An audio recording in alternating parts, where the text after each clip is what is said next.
Nay, alam mo, adik ka na dyan sa pinapanood mo. Eh kasi naman anak, nakakahook tong batang Quiapo. O siya na, Nay, sa kwarto muna ako ha. O sige na anak, tapusin ko lang to ha.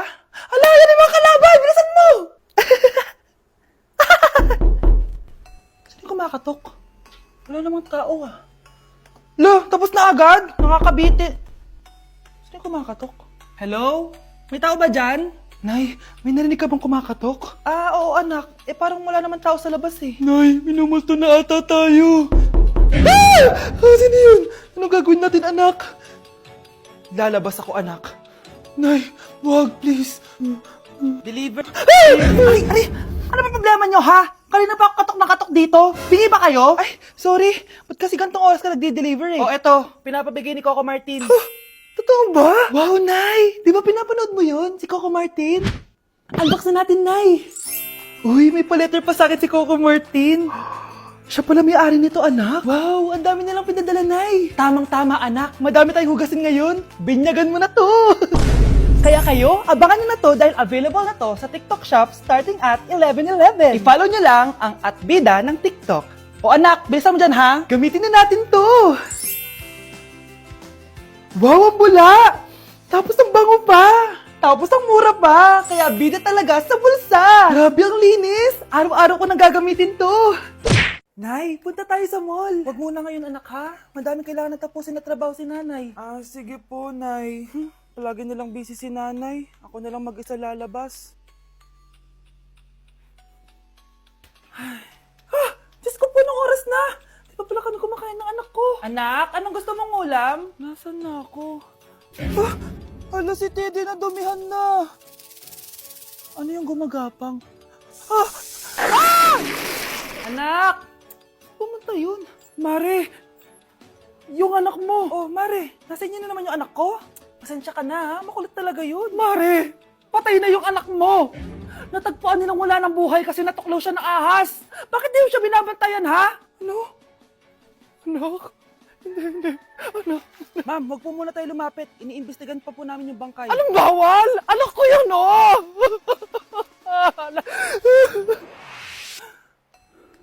Nay, punta tayo sa mall. Anak, buhay ka. Sige anak, labas tayo. Punta tayo ng mall. Yay! Pumunta kami ng mall. Oh anak, nag-enjoy ka ba sa mall? Opo, Nay. Nag-enjoy talaga ako. Kaso, nagugutom na ako, Nay. Kumain ka na anak. May tira pang pagkain dyan sa lamesa. May aasikasuhin lang ako trabaho, ha? Ah, sige po, Nay. Ang sarap! Salamat naman at nabuhay ang anak ko.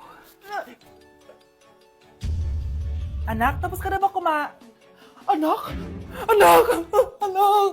Ayoko mawala ka ulit sa akin! Nay, punta tayo sa mall. Bumalik na naman ako. May sumpa ata tong kwintas na to. Kailangan kitang itapon para tumigil na tong sumpa na to.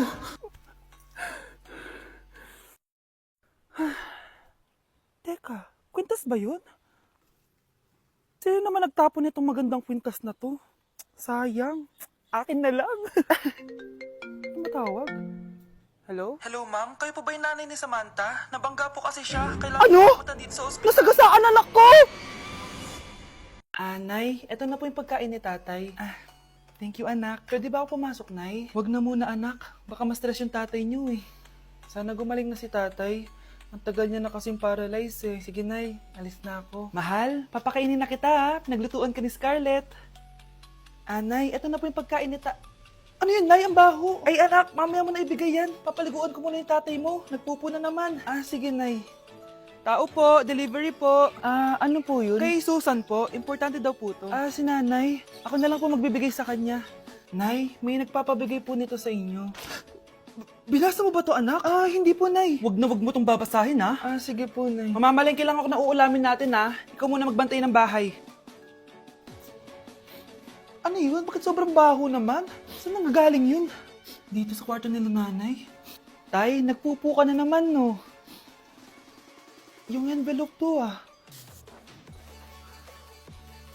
Death certificate?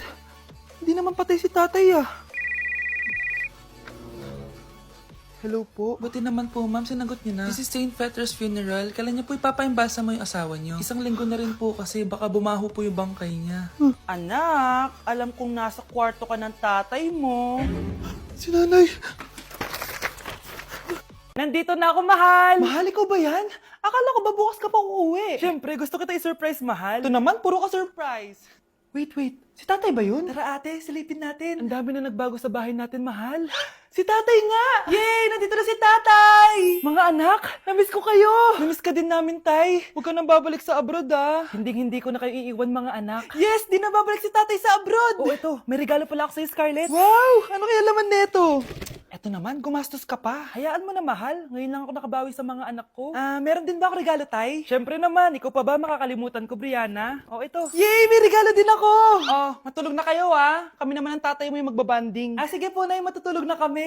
Bubuksan ko na to. Tara na, mahal. May pasalubong din ako sa'yo sa kwarto. Tara na, mahal. A few moments later. Anong oras na? Bakit tumatawag si tatay?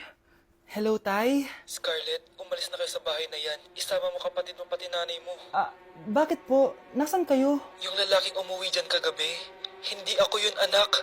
Umalis na kayo dyan ngayon na. Nay! Nay, bakit po? Mga sinungaling kayo?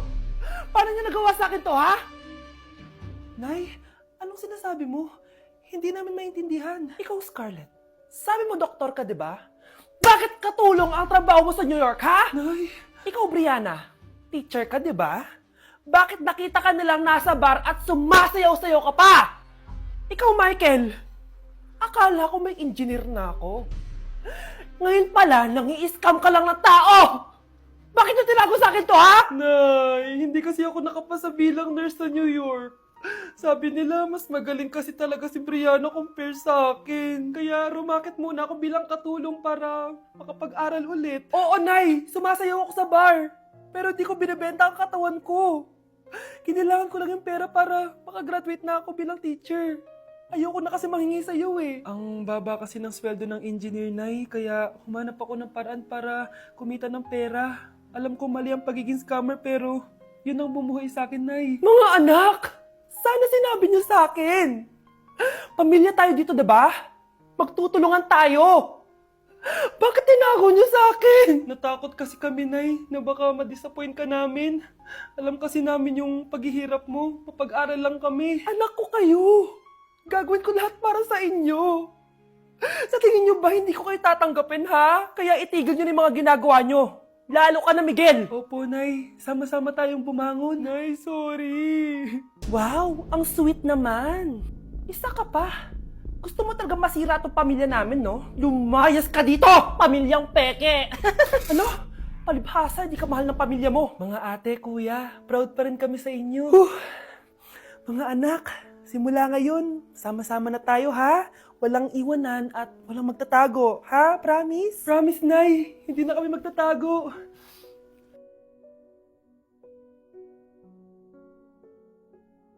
Kyle, anak, uuwi yung mga kapatid mo. Talaga, Nay? Tagal kong hinintay ito. Grabe, akala ko nakalimutan na nila tayo kasi successful na sila eh. Miss ko na sila. Tagal na din nung last na pumunta sila dito. O sige na anak, hintayin mo sila sa labas ha? Maghahanda lang ako ng kakainin natin mamaya. Uy, Kyle, balita ko, uuwi yung mga kapatid mo ah. Opo, tita. Paano niyo po nalaman? Basta, siguro proud yung nanay mo kasi successful yung mga anak niya, no? Oo naman, tita. Nagbunga lahat ng paghihirap ni nanay sa kanila. Deserve nyo yan. Malapit nyo nang malaman ng totoo, walang sikretong hindi nabubunyag. Pasok na po ako, tita. Sige. Hello, Nay! Nandito na yung anak mong doktor, all the way from New York! Hi, Nay! Nandito na yung anak mong teacher, all the way from Central Elementary School! Hello, Nay! Nandito na yung anak mong engineer. Naiyak naman ako. Nakumpleto din kayo magkakapatid. Sana nakikita to ng tatay niyo. Masaya ako na nandito kayo, ate, kuya.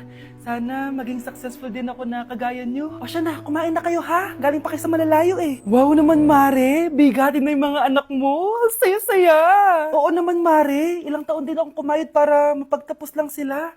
Pero worth it naman, di ba? Teka, Mare, para mas masaya, may kailangan kang malaman. Oh, eto. Ha? Ano to, Mare?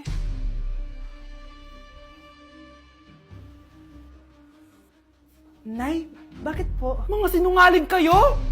Paano niyo nagawa sa akin to, ha?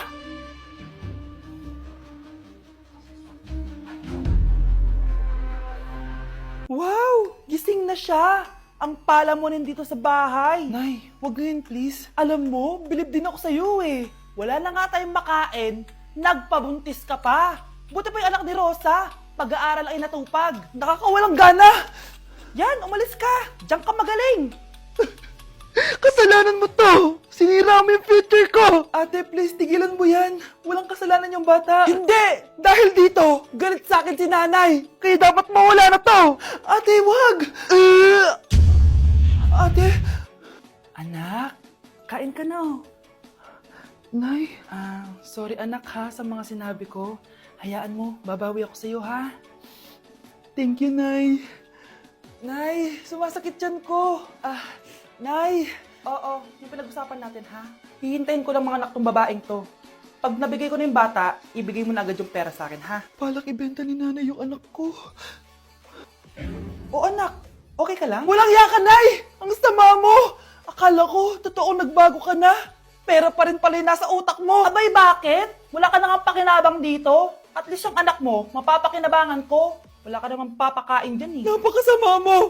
Lalayas na ako sa impyernong to! Sige, lumayas ka! Sino tinakot mo? Tignan natin kung saan ka pupulutin. Hello, Bes. Hello, Bes. Kilala mo ba si Edward? Oo, Bes. Siya yung ama ng dinadala ko. Mayaman pala sila, Bes. Gusto kanyang makita kasi gusto niyang panagutan yung baby mo. Talaga? Oo, Bes. Ito na yun, Bes. Bes, hindi mo na kailangan magtiis na nanay mo. Hindi pwedeng anak ko lang ang makikinabang sa yaman ng lalaking yun. Dapat ako din. Ang isang 50% po ay mapupunta sa isa niyang anak. Ano? Baka yan yung isa naming anak na nawala? Oo, sa amin na lang yan. Ako! Ako ang isa pang anak ni Ramon.